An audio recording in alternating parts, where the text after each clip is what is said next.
Assalamualaikum warahmatullahi wabarakatuh. Perkenalkan, nama saya Nala Rosdarizkina, NIM 4121018.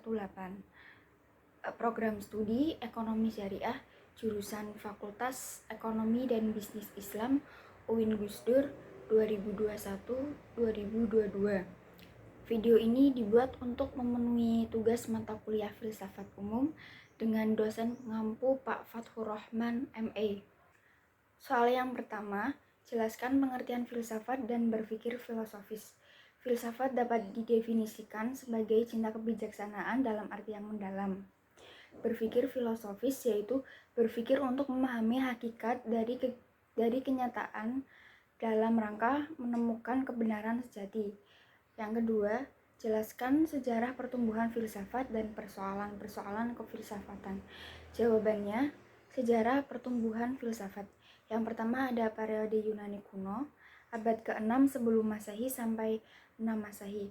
Periode ini ditandai oleh runtuhnya mite-mite dan mitos-mitos yang selama ini menjadi pembenaran terhadap setiap gejala alam. Masa Yunani kuno sering disebut sebagai filsafat alam. Ciri pemikiran filsafat pada zaman ini disebut kosmosentris. Ada sejumlah filsuf yang cukup terkenal, diantaranya Thales, Anaximandros, Anaximenes. Yang kedua ada periode abad pertengahan, 6-16 Masehi. Pada masa ini, filsafat berfungsi sebagai alat untuk pembenaran ajaran agama. Filsafat pada abad pertengahan ini dibagi menjadi dua, yaitu masa patristik dan skolastik. Yang ketiga ada periode Renaissance atau pencerahan, 14-16 Masehi. Peralihan dari zaman pertengahan ke zaman modern ditandai dengan era yang disebut Renaissance. Zaman ini terkenal dengan era kelahiran kembali kebebasan manusia dalam berpikir. Berpikir pada masa ini diantaranya pemikir pada masa ini antara lain Nicolaus Copernicus dan Francis Bacon.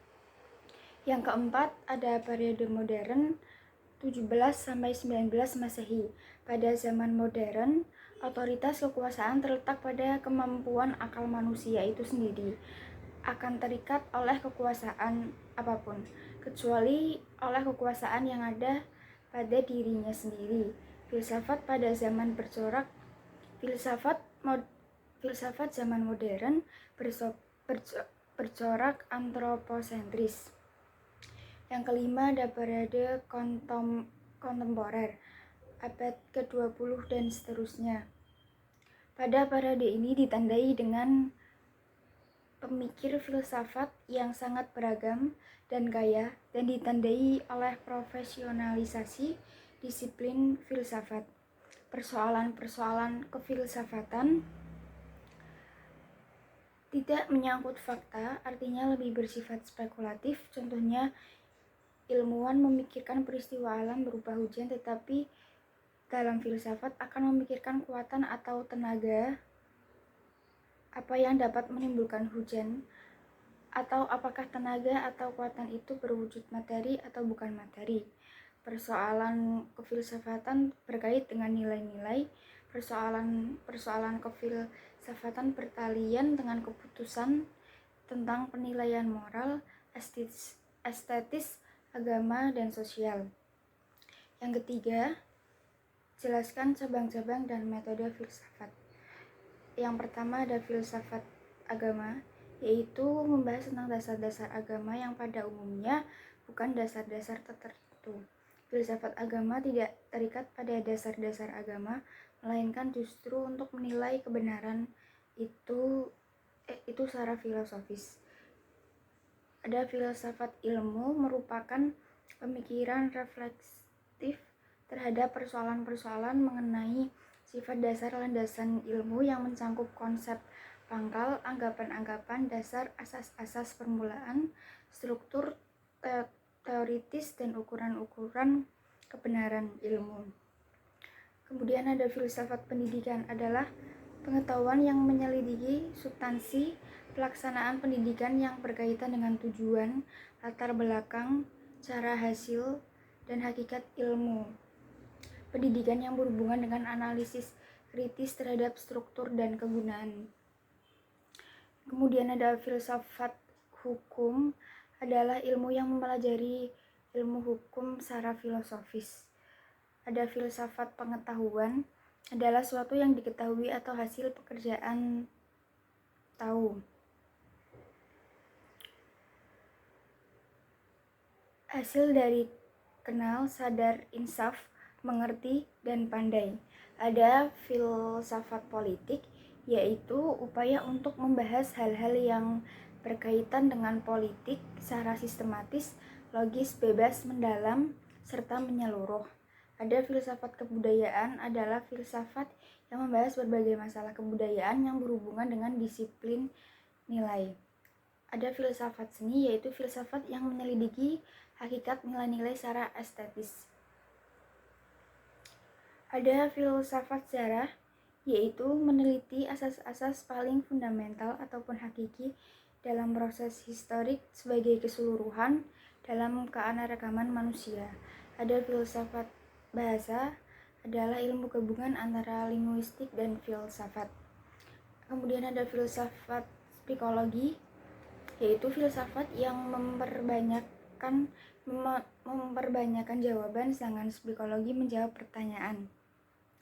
Ada filsafat kedokteran, yaitu landasan berpikir kritis dalam berhadapan dengan problem manusia dan kesehatan yang sangat kompleks baik dari sisi empiris maupun metafisis.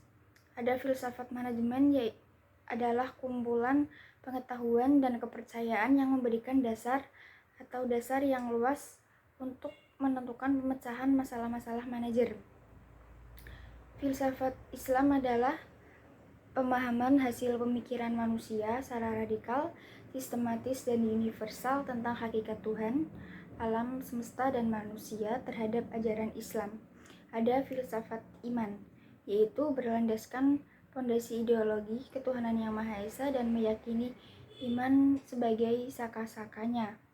Dan ada filsafat akhlak, yaitu filsafat yang berusaha untuk mengungkapkan kebenaran dan akhlak berusaha untuk mengungkapkan suatu kebenaran sehingga keduanya tidak dapat dipisahkan dan saling berkaitan. Filsafat etika, yaitu filsafat yang berbicara mengenai tindakan manusia dalam kaitannya dengan tujuan hidup utamanya, yang membahas baik buruknya tingkah laku manusia serta menyoroti kewajiban manusia. Ada filsafat ekonomi syariah, merupakan dasar sebuah sistem ekonomi yang dibangun berdasarkan falsafah ekonomi yang ada sehingga dapat diturunkan tujuan-tujuan yang hendak dicapai, misalnya tujuan kegiatan ekonomi. Metode filsafat antara lain metode kritis, yaitu sebuah hasil dari salah satu bagian otak yang berkembang, yaitu the cerebral cortex, bagian luar dan bagian otak manusia.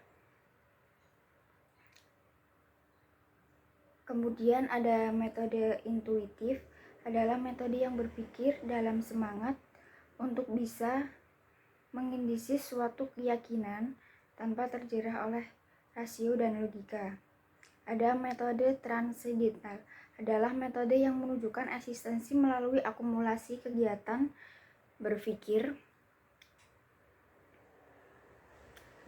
kesadaran, dan dunia. Kemudian ada metode dialektika, yaitu metode dengan jalan mengikuti dinamik atau alam sendiri menurut Tractatus. Kemudian ada metode fenomenologis, yaitu pendekatan filsafat yang memusatkan perhatian pada gejala yang membanjiri kesadaran manusia.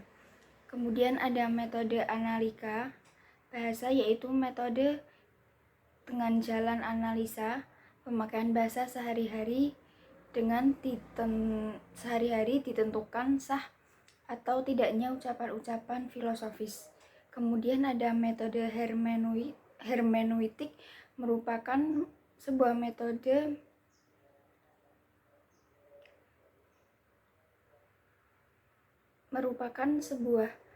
metode interpretasi terhadap sebuah simbol baik berupa teks atau lambang lainnya.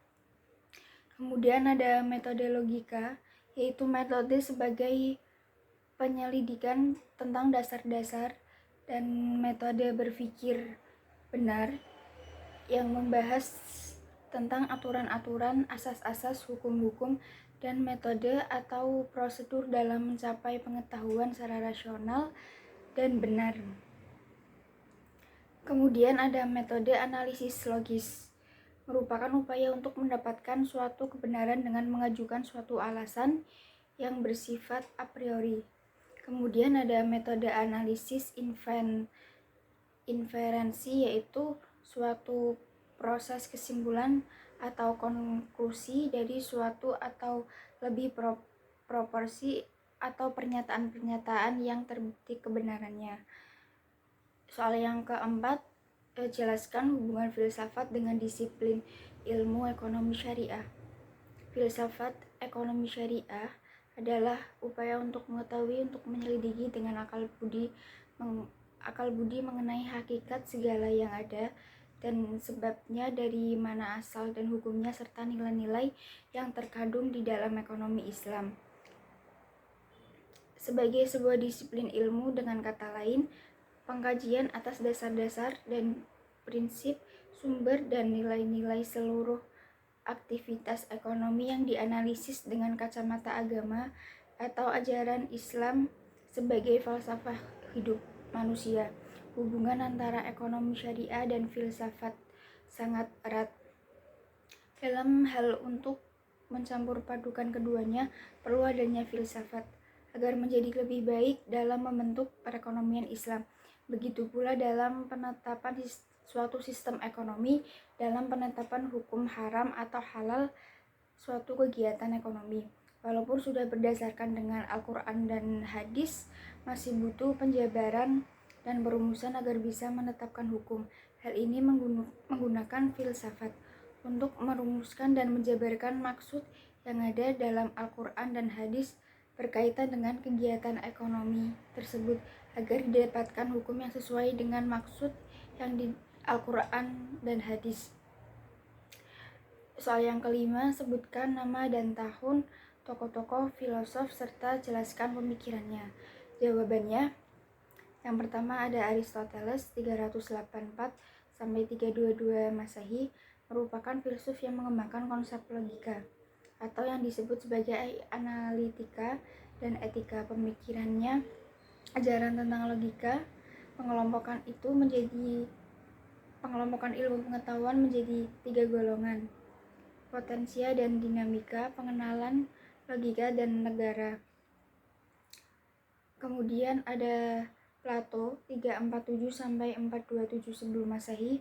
Titik tolak pemikiran filsafatnya adalah menentukan mana yang lebih benar, pengetahuan yang didapatkan dari pengalaman atau pengetahuan indera yang berubah, atau pengetahuan yang didapatkan dari akal yang tetap.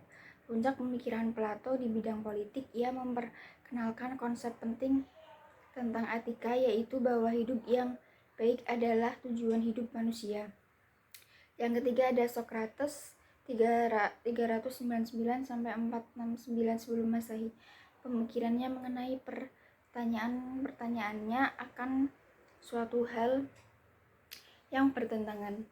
Pemikiran Socrates membawa perubahan filsafat dari yang sebelumnya abstrak dan filsafat menjadi filsafat yang konkret. Dengan demikian, Socrates mengemukakan konsep barang siapa yang memiliki pengertian zati akan memiliki kebijakan dan keutamaan moral, sehingga dapat menjadi manusia sempurna. Yang keempat ada Hippocrates 469 sampai 377 sebelum Masehi, seorang filsuf yang ahli dalam bidang kedokteran. Pemikirannya dianggap sebagai mengeluarkan diagnosa secara sistematis pada pasien, mempelajari penyakit, dan melakukan pengobatan dengan metode empiris dan rasional. Ia telah membedakan antara penyakit yang bukan disebabkan oleh kutukan atau hukuman dari dewa atau kekuatan lainnya, tetapi proses pengobatannya ia selalu memperhatikan aspek agama. Yang kelima ada Heraklitus 475 sampai 535 sebelum Masehi, ia meyakini bahwa api merupakan asas yang pertama dari alam semesta. Pemikirannya tentang logika, ilmu filsafat Heraklitus tersohori dengan filsafat menjadi ia menjelaskan segala sesuatu sedang menjadi dan selalu berubah. Yang keenam ada Parmenides 475 sampai 540 sebelum Masehi. Ia mengemukakan ajarannya tentangnya pentingnya logika dalam mengembangkan ilmu pengetahuan. Salah satu logika dari pemikirannya yaitu bersatu ialah bentuk realitas, sesuatu itu tidak bergerak dan tidak berubah. Ia mengungkapkan bahwa yang ada itu ada, inilah kenyataan dan kebenaran. Ukuran kebenaran adalah akal manusia. Yang ketujuh ada Anaximenes 528 sampai 585 sebelum Masehi. Ia berpendapat bahwa prinsip pertama dari segala benda adalah tak terbatas, dan ia menyatakan bahwa prinsip pertama tersebut adalah udara, karena udaralah yang meliputi seluruh alam dan menjadi dasar hidup bagi manusia yang sangat diperlukan oleh nafasnya. Yang ke-8 ada Pitagoras 500 sampai 580 Masehi, seorang ilmuwan yang ahli dalam bidang matematika. Ia mengatakan bahwa bumi itu bulat dan tidak datar. Ia berpendapat bahwa ukuran kepastian dan kebenaran adalah problem sistem angka. Yang ke-9 ada Anaximandros 546 sampai 610 sebelum Masehi. Pemikirannya asas alam semesta. Ia menjelaskan bahwa hal itu merupakan suatu yang tidak diamati indera, yaitu apeiron, tetapi tidak menunjuk pada salah satu unsur yang diamati oleh indera. Yang 10 ada Thales 545 sampai 625 sebelum Masehi. Pemikirannya menyatakan bahwa air adalah prinsip segala sesuatu.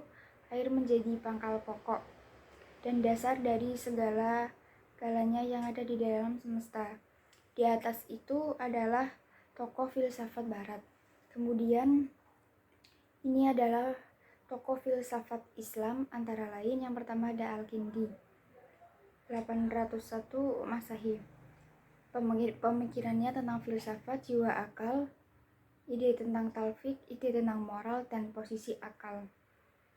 Kedua ada Ar-Razi 865 Masehi sampai 925 Masehi. Pemikirannya tentang akal, metafisika, teologi. Ar-Razi seorang yang bertuhan, tetapi ia tidak mempercayai wahyu dan nabi. 5 kekal, jiwa, moral.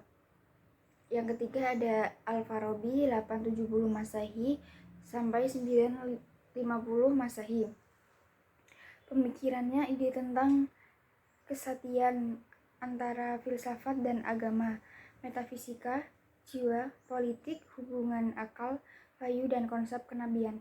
Yang keempat ada Iwan As-Sofa 98 Masehi atau abad 10 Masehi. Pemikirannya tentang metafisika, jiwa, manusia, sains, hubungan sains dan agama. Yang kelima ada Ibnu Sina 980 Masehi sampai 1036 Masehi.